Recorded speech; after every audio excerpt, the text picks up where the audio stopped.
Jenny Noah.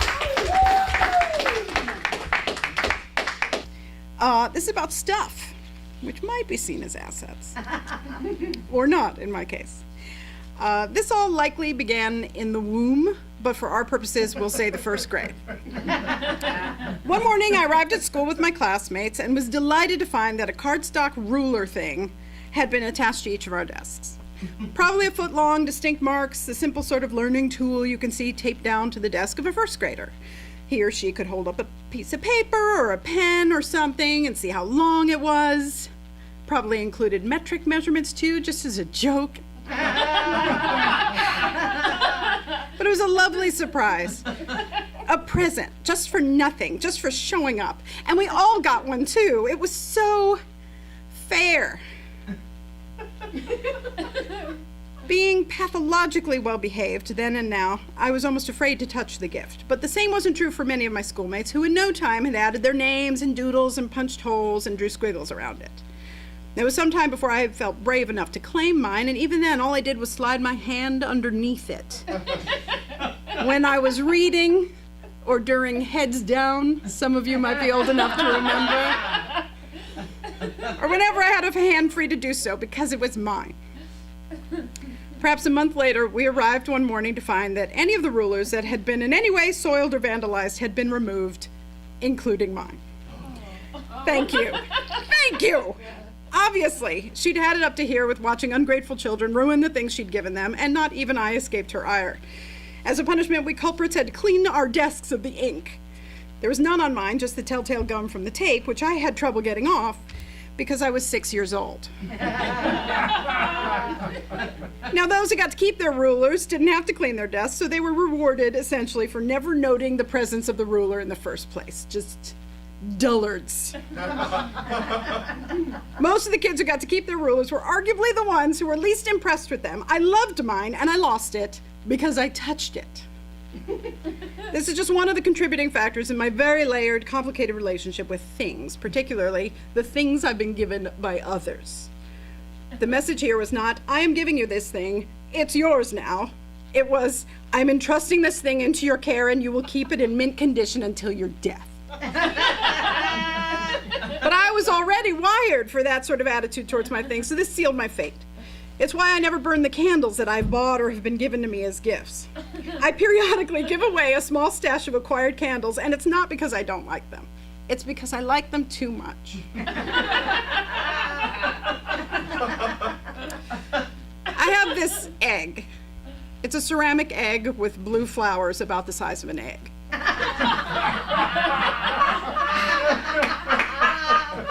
We three Noah girls each got one in our stockings one Christmas, back in the 70s sometime. Now, we were tchotchke oriented. And side note, the online dictionary would like me to change tchotchke to crotchless. I said no. But we were tchotchke oriented and happy enough to have another thing to call our own. But regardless, I think I need to make it clear that the egg was by no means a favorite possession. I have seen to its care ever since. It's a short hop from tchotchke oriented to pack rat, it turns out. You have to be able to cycle your tchotchkes, and I've never been able to do that. I don't want the egg, but I'm stymied by the question of what I should do with it. Do people just throw this stuff away? Because it should be obvious by now that I'm not one of those people. Would Goodwill put it on a shelf to sit alone forever? Because who would buy it? It might be the most useless item ever. But there must be someone out there, right? Like, how do I find that person? And these questions arise every time I uncover the egg, and in every case it seems easiest to just put it back in that drawer, which I have done, and that's fine. Because what if my dad asked me about the egg one day? What will I tell him?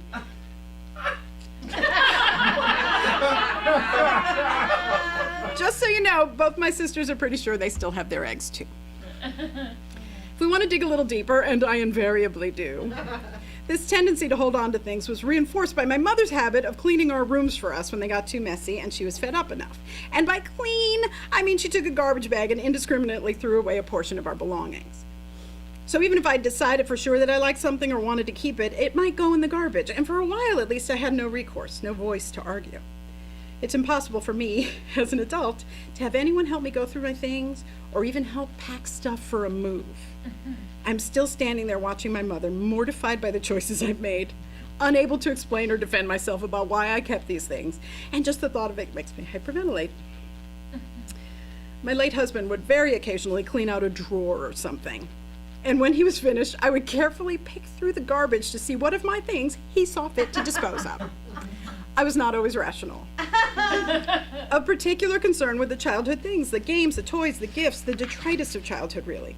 And I think that's because my mother removed a whole non-contiguous cross-section of stuff, including, but not limited to, my childhood teddy bear. I remember him going into the bag, and I couldn't save him.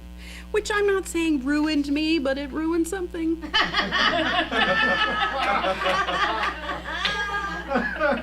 My things are a chronicle of what's happened to me. They hold the memories. She may have erased some of my story. My husband was not, despite his occasional wild hairs, much different from me in the collecting department, though his stuff, of course, differed from mine. We were together for 20 years, gathering and moving crap across the country all the way from New Jersey like a glacier. And now he's gone, so his stuff has been imbued with this weighty importance. I belong to a dead person, it says, and he sure loved you.